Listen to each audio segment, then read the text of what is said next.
Lah, Bapak Ibu, jadi diawali ayat ke-7 surah ini, ayat ke-8 ya. Kita sampai ke-7 kemarin, akhir perjumpaan kita pada ayat pertama sampai 7. Maka pada ayat ke-8 Allah mengatakan, fala tuti'il mukazzibin. Sekali-kali jangan kamu taati mukadzibin, orang yang suka pembohong. Bu, kata mukadzibin itu asal katanya dari kazaba. Kazaba berdusta. Orang yang berbohong kazib, kazibu. Kok bertambah tasdid kazzaba, yukazzibu. Double kan? Double banyak zanya, kazzaba. Itu menunjukkan dutonya kok ndak duto sesekali le. Ahlinya. Lah terkenal dengan dutonya. Makanya orangnya pula disebut mukazzibin. Dari mana dutonya kok paham? Nabi Muhammad itu dikeceannya adalah buruh. Nabi Muhammad itu terkenal dengan kejujurannya, kebenarannya. Disebut dia orang itu adalah pembohong. Nabi Muhammad itu penyihir. Padahal Bapak Ibu, Nabi Muhammad itu gila menurut mereka. Padahal orang waras mudah untuk membandingkan orang gila sama orang waras. Untuk apa itu disampaikan sedemikian rupa? Mencerca Nabi, menghina Nabi, supaya orang tidak dekat-dekat dengan Nabi. Ya kan, karena pada ayat ke-7 sebelum ayat ini, inna rabbaka huwa a'lamu biman dhalla an sabili, sesungguhnya Tuhanmu dialah yang paling mengetahui siapa yang sesat jalannya, wa huwa a'lamu bil muhtadin, dan dia yang paling mengetahui dengan orang-orang yang dapat petunjuk. Musyrikin Mekah itu menganggap inyo yang batua. Kenapa? Karena mereka itu mengikuti arahan nenek moyang mereka, menyembah berhala, mengikuti itu. Sementara itu dugaan mereka Nabi Muhammad ini karena membawa ajaran yang baru itu sasek tuh, babeda. Bapak Ibu, kalau gilo seorang sekampung tuh ada orang waras, nan waras tuh kecilnya gilo. Hanya itu tuh teorinya tuh. Makanya ada hadis Nabi, Islam ja'al Islamu gharib wa sawfa ya'udu ghariban. Islam itu datang dengan Islam itu datang dalam suasana ganjil. Orang jahiliyah kan? Orang zaman jahiliyah, sadonya orang parai buru, lalu tiba Islam kok jadi aneh. Kata Nabi, itu waktu itulah datang Islam. Zaman kejahiliahan datang Islam batua dianggap aneh oleh masyarakat. Wasaufa ya'udu ghariban. Nanti di akhir zaman Islam itu juga akan dianggap aneh. Itu kata Nabi itu. Ya kalau orang korupsi sadonya, kalau nak korupsi itu Allah sok suci kau mah itu. Jadi ndak itu deh. Musyrikin Mekah itu menganggap orang Nabi Muhammad itu sasek. Mereka itu orang betul. Maka Allah datang menyampaikan begini, yang mengatakan bisa ini betul itu salah bukan kalian. Yang paling mengetahui ini sesat jalannya, ini berada dalam jalan petunjuk, itu Allah. Allah yang paling mengetahui. Makanya Allah katakan, sesungguhnya Tuhanmu dialah yang paling mengetahui siapa yang sesat jalannya. Dia juga Allah yang paling mengetahui siapa yang berada pada jalan hidayah, jalan petunjuk. Allah ingin katakan jalannya Nabi Muhammad yang dibawanya itu jalan lurus, jalan kebenaran, jalan petunjuk. Itu yang benar. Sementara jalan yang dibawa oleh musyrikin Mekah itu adalah jalan yang sesat. Itu. Makanya Allah peringatkan pada Nabi, sekali-kali jangan taati itu mereka yang suka sekali pembohong. Kenapa? Waddu lau tudhinu fayudhinu. Perkataan waddu berlembut-lembut, lemah lembut mereka di lunak pulo gigi dari lidah. Allah ya bahasanya memukau. Ibu, dari segi bahasa waddu itu pernah mendengar mawaddah. Orang baru nikah, lalu kita doakan supaya samawa sakinah, mawaddah warahmah. Kata mawaddah itu dari kata kuah waddu, mereka berlemah lembut. Orang yang penduto tadi, musyrikin Mekah tadi, berlembut-lembut mereka kepada Nabi. Lau tudhinu, sekiranya engkau bersikap lunak, terpengaruh berarti dengan kelembutan mereka tadi yang pertama, lalu bersikap lunak Nabi, fayudhinun, dengan itu mereka akan bersikap lunak pula. Tudhinu bisa berakar juga dari kata dahnun yang artinya minyak. Ini kalau suatu barang lagi minyak tu licin, murah saya masuk. Begini ibu, musyrikin Mekah ini punya trik dan intrik. Muhammad, awak kau dari paru yang sama nenek moyang orang Quraisy. Yang membangkang tak setuju dengan Nabi ku orang-orang Jawa, orang Quraisy jo, kapi Quraisy semuanya kan.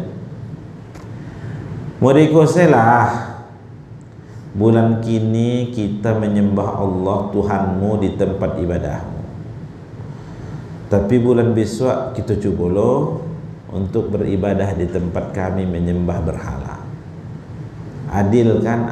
Itu rasul-rasul masuk dia kan. Rasul-rasul ini toleransi yang luar biasa. Bapak Ibu yang dimuliakan Allah Subhanahu wa taala, mode-mode mantap, mode-mode rancak. Di labuahnya rancak, tapi bahaya. Oleh karena itu Bapak Ibu sekalian yang dimuliakan Allah Subhanahu wa taala, sampai-sampai nanti Allah menurunkan ayat khusus dengan itu. Qul ya ayyuhal kafirun la a'budu ma ta'budun wa la antum 'abiduna ma a'bud wa la ana 'abidun ma 'abadtum wa la antum 'abiduna ma a'bud lakum. Kalau soal agama dah ada toleransi dah. Nah, jadi oleh karena itu Bapak Ibu, dalam konteks semua agama sama. Itu tuh malu sama, cek masuk surga, cek masuk neraka beda. Ya kan? Kalau sama maksudnya satu agama pasti menunjukkan yang elok ke umatnya, kita mungkin boleh setuju. Menurut pendapat masing-masing kan? Setiap agamanya menyuruh kepada umatnya yang elok-elok tidak ada yang buruk, silahkan setuju karena masing-masing. Tapi kalau masuk ke gereja, masuk ke masjid sama saja tuh, malu sama. Nah, bukan toleransi itu, bukan. Itu bentuk penyesatan namanya. Ya, akhir-akhir zaman-zaman modern itu banyak yang mengarah-arah situ.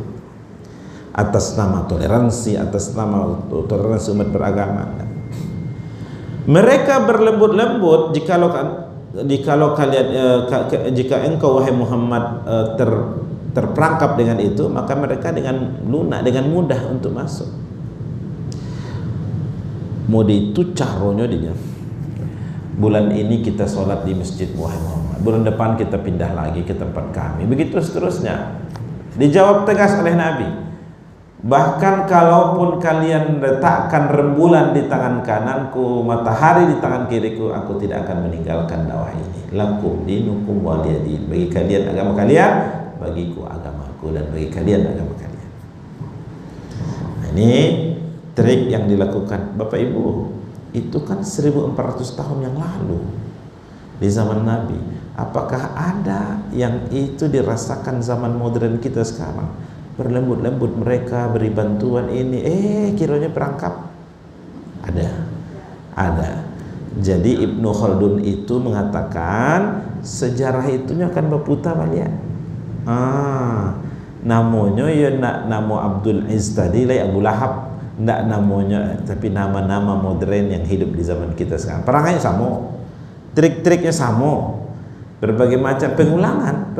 Sejarah itu memang itu. Sekali lagi ayat ke-10 Allah mengingatkan Nabi, wala tuti' kulla halafim mahin. Sekali lagi jangan taati ya setiap yang suka sekali bersumpah lagi suka menghina. Yahudi itu suka sekali buat perjanjian. Sebentar buat perjanjian. Tapi yang paling pertama melanggar perjanjian itu adalah mereka. Baru akan percaya lah berpengalaman 2 atau 3 kali inyo akan berkhianat begitu, tentu itu akan menjadi cap kepada mereka pengkhianat. Nah, itu dia. Wala tuti' kulla halafim mahin. Jangan suka percaya dan tidak mentaati orang-orang yang suka jangan taati setiap orang yang suka bersumpah, ya, lagi suka menghinakan. Musyrikin Mekah ini maksudnya. Ternyata Bapak Ibu sekalian, Yahudi Nasrani itu yang mengerti tentang hukum, yang mengerti tentang ayat-ayat atau arahan-arahan Allah SWT. Tapi yang melanggar itu bukan orang lain yang memulainya, yang memulai pelanggaran itu dari ahlu kitab. Ahlu kitab berarti kan mereka pakarnya, mengetahui. Berikutnya ini karakter orang-orang yang pembohong tadi, yang intrik dan trik mereka adalah suka berlembut-lembut. Silakan Pak, berlembut-lembutnya, tapi kalau terperangkap habis main. Jangan taati setiap orang yang suka bersumpah lagi menghinakan, kan Pak? Iya Pak. Hammazim masya'im binamim. Ayat 11 kita masuk pada karakter musyrikin Mekah. Hammaz, ingat Pak Bu ya, pakai tasdid. Kalau pakai tasdid berarti itu tidak biasa-biasa. Yang mana bakare. Kalau kazibin duto biasa saya mungkin. Kalau mukazzibin dutonya duto bakare. Yo bana sabana ahlinya beduto. Terkenal dengan kedustaannya. Hammaz itu suka mencela. Ibu pernah dengar ayat ya? Wailul likulli humazatil lumazah. Hammaz itu dari humazah tuh. Itu akar kata yang sama, mencela, mencerca. Inyo humazah, lumazah hampir sama tuh Bu. Sebalik dua boleh. Cie jo kato-kato, acie jo sikap dia perbuatan. Itu tuh mencibia, itu tuh lumazah. Pakai gerakan perbuatan mimik. Tapi kalau jo kato-kato, aduh cie Allahnya tuh peduto. Itu adalah hammaz. Hammaz. Ada yang kedua masya. Masya ini kian kemari asal katanya dari kata masya, berjalan. Aduh mas, lah bahasa waktu Bu, bahasa Indonesia tamasa. Pernah dengar tamasa? Berjalan-jalan itu kan Bu, tidak tentu di hari itu kan. Yang penting jalan tiba-tibanya saya lah beko. Itu tamasa, jalan-jalan yang penting senang. Kok lambe capek dari masalah. Itu tamasa. Masya yang suka kian kemari, inyo mengatuan orang, memfitnah orang dari cek pintu ke pintu yang lain, dari ibu lain, dari satu majelis ke majelis. Kalau majelis taklim kan tidak ada bagi bahan, tidak Bu? Insyaallah tidak ya. Kalau ibu dharma wanita ada cek ya. Arisan bukan arisan silaturahim, tapi menyampaikan isu-isu terkini. Itu kadang-kadang lama tambah puluh dosa kan.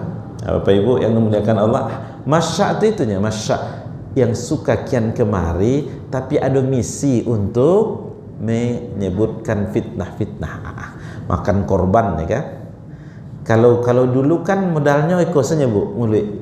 Kalau kini ada model baru tapi esensinya sama. Grup WA, media sosial. Ustaz itu sama tuh Ustaz, Pak dosanya sama tuh. Nabi Muhammad bersabda, "Man kana yu'minu billahi wal yaumil akhir falyaqul khairan aw liyasmut." Barang siapa yang beriman dengan Allah dan hari akhir, Hendaklah ia berkata dengan perkataan yang baik-baik, atau kalau tidak dia diam. Kalau awak mau usul, tapi usulan doa aku tak semangat pengurus beku setelah itu lah. Kalau itu yang kata jadi, tak usah nak usul lah, cak diam.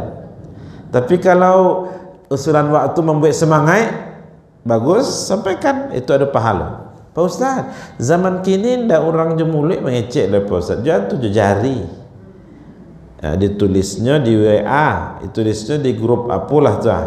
Sadonya ada grup bu, masjid saja ada grup, RT RW ada grup, komplek ada grup, keluarga besar ada grup, ibu SMP, ibu SMA ada grup. Dulu ada reunian, kini lah pindah pakai WA grup. Subuk situ balik.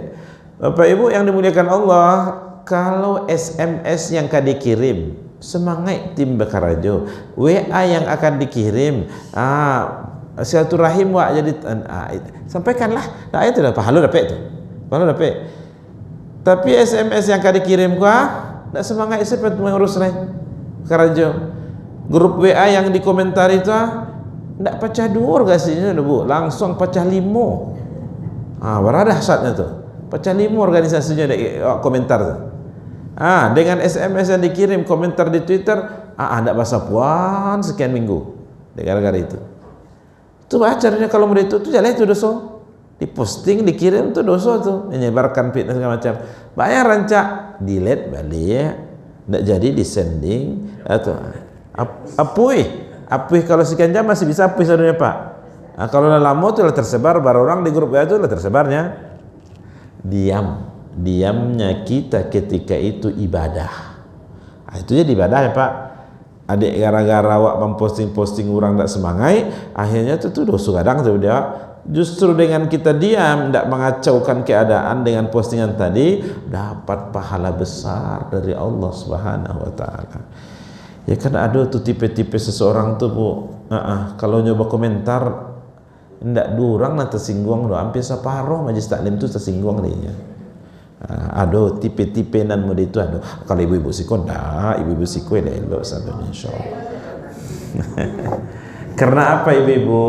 Satu lafaz yang keluar dari bibir kita, kata Allah, rakib dan atid sangat siap mencatatnya. Allah berfirman ayat 18 surah Qaf, ma yalfizu min qawlin illa ladaihi raqibun atid. Tidak ada satu lafaz yang keluar dari bibir kita kecuali rakib dan atid sangat siap mencatatnya. Sampai ni saya tak pernah tak lupa tangan tu Allah memantau. Ada tak? Ada di antara ibu-ibu mungkin ceplas-ceplos kah, tak pikir ke? Ustaz, ambo bagarah saya tadi tu, ibu tu dah tersinggung saya. Lalu nak mau cuma siapa jawab kita dah Pak Ustaz. Tak ada siko contohnya dulu ya, tak siko nak. Dan malaikat rakib atid kau dah dicatatnya tu Pak Ustaz. Ya malaikat itu matan tu dia gara-gara Bu. Lah tercatat. Sudah tercatat itu. Itu alai, tu sibuk lain acara mapunya Pak Ustaz. Acara mendiletnya. Memang Allah itu menyampaikan bahwa diampunkan oleh Allah dengan kita bertaubat, minta maaf, taubatan nasuh diampunkan. Itu tapi masalahnya Bapak Ibu, tidak ada notifikasi. Apa tu notifikasi kok? Tidak ada pemberitahuan kalau istighfar waktu dah diterima oleh Allah. Tidak ada pemberitahuan kalau dosa kita itu sudah di-delete, dihapus oleh Allah. Tidak ada pemberitahuannya. Kalau kita mobile banking mengirim transfer jo WA, jo HP, itu ada notifikasinya tu. Transfer Anda ke nomor sekian berhasil, sukses. Tapi yang ada ibu-ibu dapat WA dari malaikat sebelum subuh tadi. Ada amun dapat. Jadi bahasa Pak Ustaz kata tai. Ada kini. Bahkan pernah kita bahas sudah mah. Dulu makan bakwan 3 bayar 2 waktu SMP dulu. Masih ada gini catatannya. Masih. Iya Pak, lo caranya ya, bertobat. Itu kan. Tapi apakah dia apa itu Allahu a'lam dan itu tak tahu. Itu sebabnya ya istighfar, taubat masih tetap harus berlanjut, tidak boleh berhenti. Kita tidak tahu istighfar yang mana yang membuat Allah ridha dan mengampuni dosa kita. Kita tidak tahu ibadah yang mana yang membuat satu tempat duduk kita di surga lah bisa mencukupi untuk panuh cik. Nah, itu dia ya. Hammazim masya'im binamim. Ada tokoh-tokoh musyrikin Mekah itu yang karajonyo memang kian kamari menyampaikan fitnah. Jangan ke situ, ini pendutuk tuh. Jangan ke situ, ini penyihir. Ibu, Nabi itu mereka sebutkan pendusta dan kenyataannya adalah dia orang yang jujur dan benar, baru tobat. Ya kan? Musyrikin Mekah baru tobat. Ada yang unik. Ini atas usulan dari seorang tokoh musyrikin Mekah itu namanya Al-Walid bin Mughirah. Pak, mereka bersepakat memberi gelar Nabi itu dengan penyihir. Pak, aku itu ini mah itu Pak Bu. Karajo sihir yang menggunakan jin setan ke urang nan alun jadi lai ba di patamuan supaya terjatuh dalam kemaksiatan dosa perzinahan. Lah nikahnya kawinnya. Lah nikahnya lah tercatat. Apapun yang dilakukannya itu adalah pahala kan? Pahala kebaikan, mendapat ganjaran dari Allah. Datang sihir tadi itu dengan setannya, ada caranya? Acara memisahan, carai.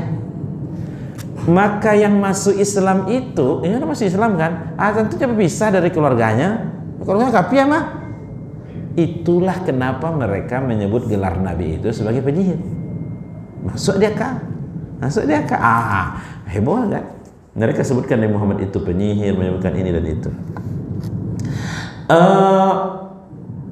Binamim, makanya kian kamari yang suka mencela binamim dengan namimah atau ghibah, kakak beradik, ya. Fitnah kan, menyebarkan fitnah. Apa tuh ghibah tuh? Zikruka, definisi yang tabar oleh ulama-ulama mengatakan zikruka akhaka bima yukrihu. Ibu mencari tuan ibu yang ceklai kepada kan ibu kau, tapi kalau sampai ke telingonyo yang dicari tuan tu, inyo ndak sukonyo, ndak nyaman pandangannya. Itu namimah, ya ghibah. Bapak Ibu yang dimuliakan Allah Subhanahu Wa Taala. Pak Ustaz, yang kami sampaikan tuh tentang si Anu itu batu 150% batuannya. Dan lagi duto tuh Pak. Misalnya ada yang berkata begitu ya, itulah yang ghibah. Kalau kita membicarakan orang lain dan itu tidak sesuai dengan kenyataannya, duto kan, fitnah kan, berbohong. Itu juga dosa besar. Jadi apa Ustaz dari orang lain? Ya tidak perlu awak mencerita-cerita orang lain. Mau tahu cerita orang lain. Walaupun nanti ada ulama mengatakan 3 hal yang boleh kita menyebutkan aib orang lain itu, dan itu tidak kategori ghibah. Pertama, caranya supaya ibu itu nak muda itu ya, atau wak cari selah sia kiro dan bisa menasihati. Ustaz Sosofat lah, ini kayaknya netral dan bisa lo masuk ada ibu tuh. Ustaz, ini mendeko Pak Ustaz. Tapi Pak Ustaz jangan kecil dari kami Pak Ustaz ya. Bapak Ibu, kalau itu disampaikan dengan tujuan bagaimana merubahnya, menasihatinya, itu tidak masuk ghibah. Tapi ada catatannya. Apa catatannya? Orang yang diberi amanah, kita minta tolong menyampaikan, dia bisa amanah menjaga rahasia. Bukan pula yang mulutnya MB Bu. MB ku bocolo kan. Ibu, kok sebut mulut MB? Katanya itu mulutnya lebih gadang dari badannya. Mungkin MB di rumah ibu tidak begitu ya. Di mana Pak dan MB lebih gadang mulutnya kok dari badannya. Ada hadis Nabi Bu, cukuplah seseorang itu disebut pembohong kalau seluruh apa yang ia dengar ia ceritakan pada orang lain.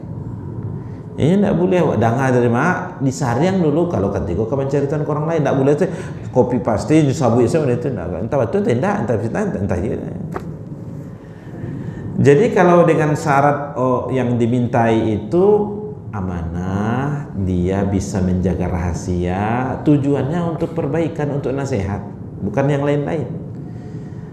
Iku alun nasihat lah, tersebar sekian kecamatan.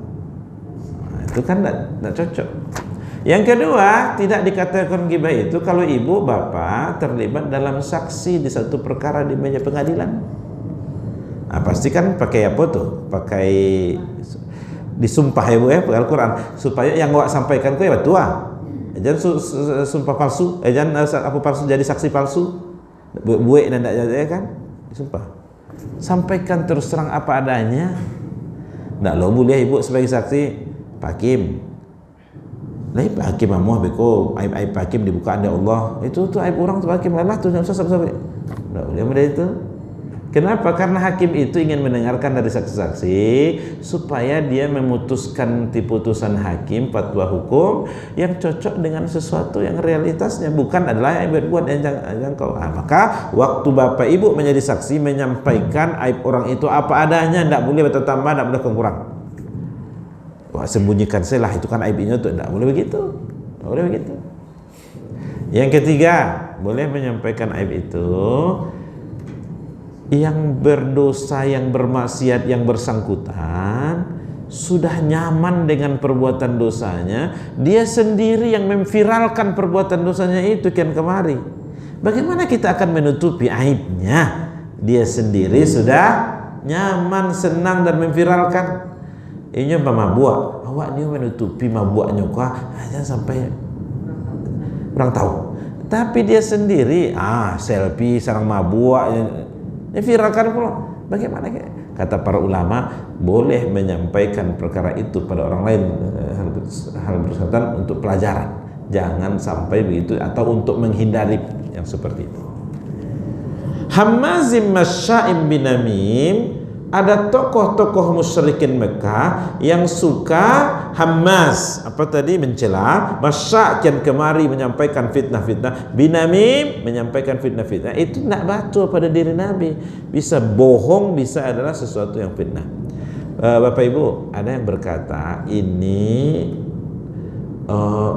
menyindir seorang tokoh dalam musyrikin Mekah bernama Al-Walid bin Mughirah.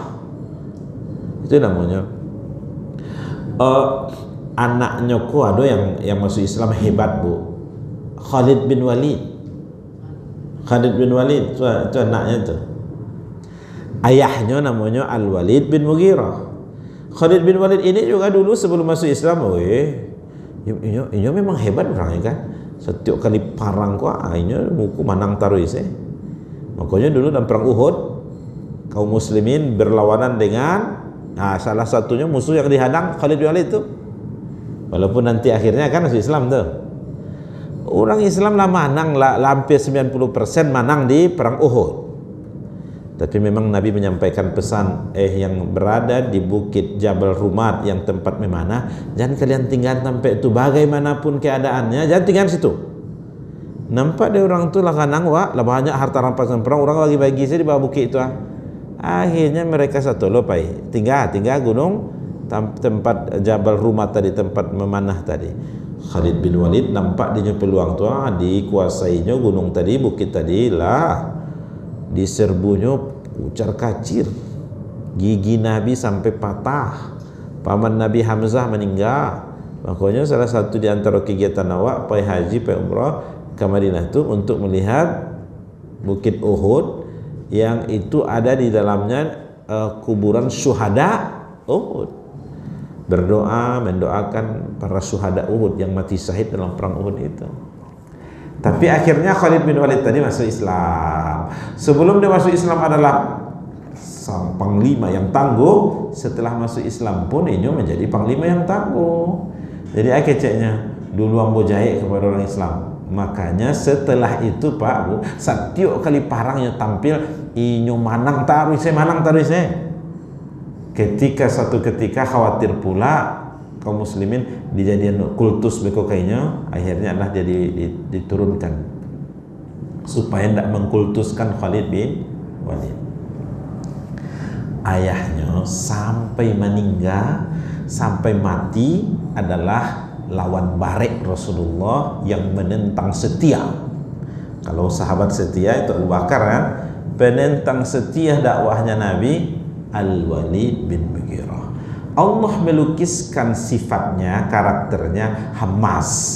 Hammaz itu suka mencela, masyak kian kemari untuk binami, menyebarkan fitnah. Manna'il lil khairi mu'tadin athim. Manna itu dari kata mana'a, menghalangi.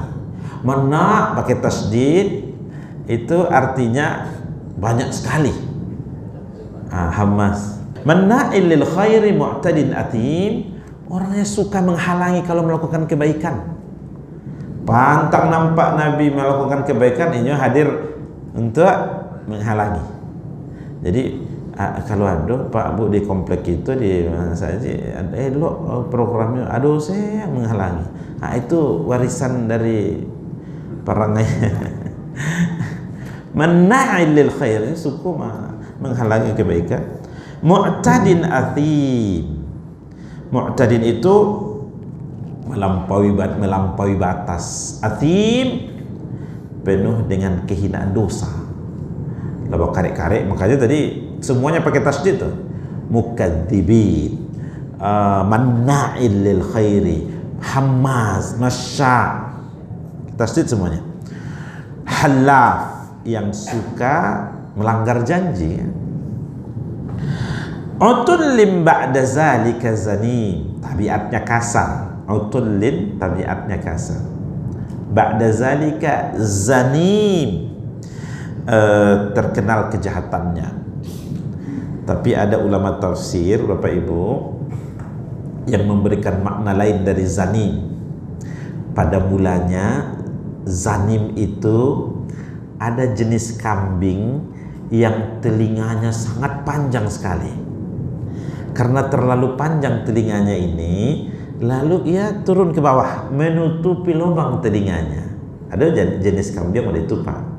Dalam bahasa Arab itu disebut zanim. Untuk apa itu disebut Allah pada itu? Ini ayat ini adalah sindiran. Sindiran kepada Al-Walid bin Mughirah itu ada selama ini yang ditutupi. Dia sendiri tidak tahu itu. Apa itu? Dia sebenarnya anak hasil zina. Tapi dia tokoh besar di Mekah.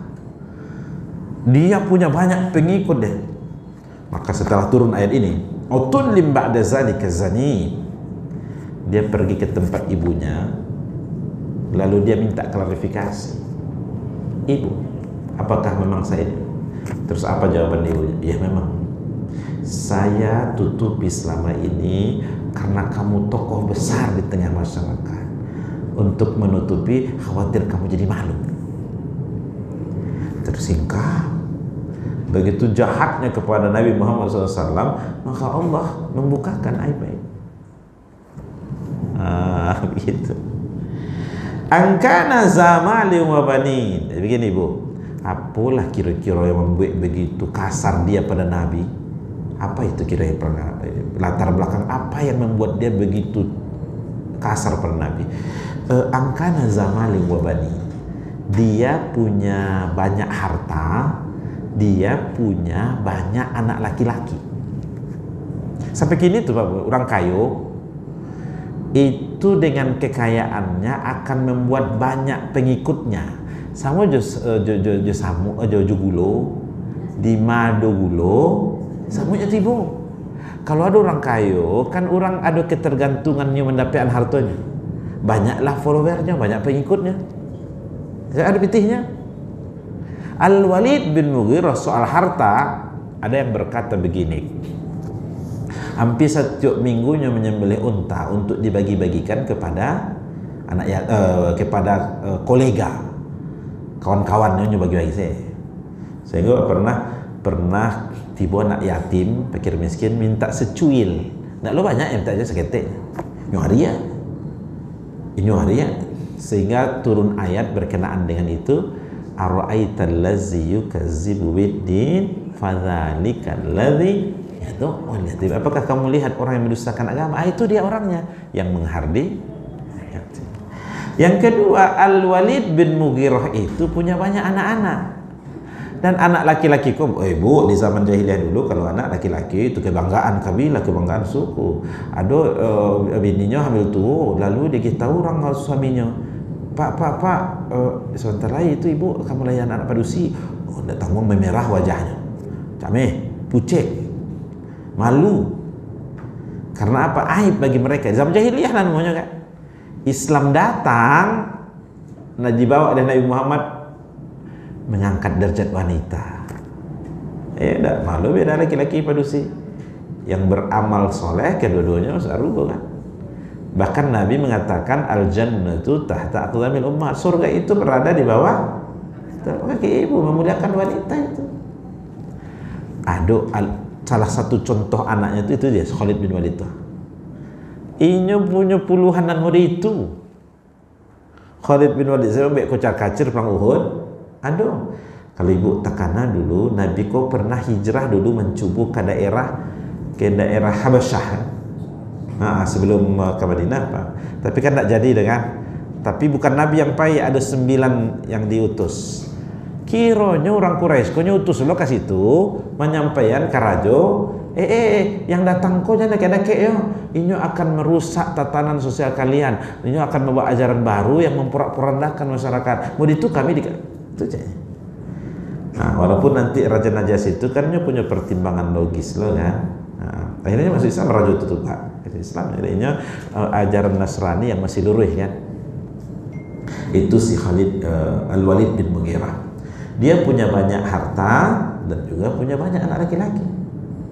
Jadi seluruh faktor yang membuat dia berkuasa dan semena-mena itu ada dirinya. Pitih lai kekuatan lain anak laki-laki ko sama je baik apa kalau baparang kabilah suku itulah yang diandalkan. Bertambah anak laki-laki di saudara itu anak laki, itu kue apa kabilah wak kue. Iza tutsla alaihi ayatuna qala asatirul awwalin. Kalau ada dibacakan ayat-ayat Al-Qur'an itu kepada dia, soknya minta ampun. Ya, Al-Walid bin Mughirah tadi komentarnya asatirul awwalin, itu dongeng cerita-cerita orang lalu. Tidak mentaati, bukan sami'na wa ata'na. Dan ditutup oleh Allah ayat kita ini, kisah ini pada ayat yang ke-16, sanasimuhu alal khurtu. Nanti bakal kami kasih tanda pada hidungnya, pada belalainya ya. Bapak Ibu, khurtum itu belalai. Aku kan pesek-pesek si hidungnya, aku kan lah hidung orang barat bu, 9-10 cm enggak. Tiba-tiba di muka pasar raya sedang ramai orang, hidungnya mau dibelalai gajah. Wah, kira ibu. Iya. Itu tuh. Artinya nanti dia akan dipertontonkan, diperlihatkan. Oh, itu nyoha, itu. Sanasimuhu al-hurum. Jahitnya ke Nabi sehingga dia akan menjadi viral nanti di akhirat. Dia berkata gitu. Ada di antara ulama bahasa berkomentar, "Lo kok di hidung lagi tando? Kalau di kaki saya, kalau di kepala saya, kalau di lutut saya, tangan kok hidung?" Ulama-ulama dari segi bahasa mengatakan setiap konotasi yang terkait dengan hidung itu negatif. Bapak-bapak jangan bangga tuh Pak kalau disebut orang apa kok hidung belang. Negatif tuh Pak, negatif tuh. Bangga aja disebut hidung belang. Atau mereka jam sekian lalu nampak batang hidungnya lain. Batang hidungnya belum nampak. Positif negatif? Negatif. Kambang hidungnya negatif, coba tuh. Ya kan? Jadi ada ulama dari segi bahasa menilai, ya karena setiap konotasi yang ditampilkan, yang disandarkan dengan hidung negatif, maka itu dijadikan oleh Allah sebagai alat bukti dan tanda. Kalau hidungnya pesek-pesek dewa itu biasa saja, tentu ada bedanya. Tapi kalau hidungnya diganti menjadi ada khurtum, ada belalai, beda surang saja kan. Itu tuh. Bapak Ibu, ada ulama tafsir berkata begini, itu kan nanti di akhirat, yang hidungnya menjadi belalai begitu. Sementara itu di dunia pun sudah mulai dicicil oleh Allah. Apa maksudnya? Dalam perang Badar itu dia termasuk yang ikut dari musyrikin Mekah. Banyak sekali yang mati dari orang musyrikin. Menang kan, kaum muslimin itu menang. Dia tidak masuk dari yang mati itu. Dia termasuk satu dari yang cedera. Bapak Ibu, dari anggota tubuhnya yang terkena luka cedera, persis pada batang hidungnya kena tombak, lalu menyisakan luka menganga pada hidungnya. Padiahnya minta ampun, kamar-kamarnya menjerit. Maka oleh karena itu ada ulama tafsir mengatakan di dunia pun sudah mulai dicicil oleh Allah. Di akhirat pasti, Allahu a'lam bishawab.